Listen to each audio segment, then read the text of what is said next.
You ask Tiger to solve. This deals with linear equations with one unknown. The final result is x equals -3. Let's solve it step by step. Group all x terms on the left side of the equation. Subtract 6x from both sides. Group like terms.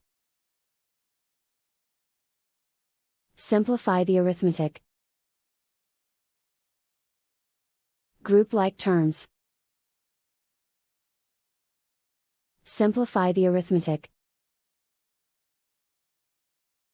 Group all constants on the right side of the equation. Add 8 to both sides. Simplify the arithmetic.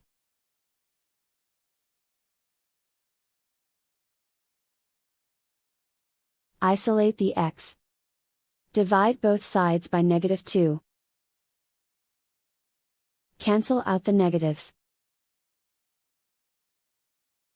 Simplify the fraction. Move the negative sign from the denominator to the numerator. Find the greatest common factor of the numerator and denominator. Factor out and cancel the greatest common factor. And so the final result is x equals -3.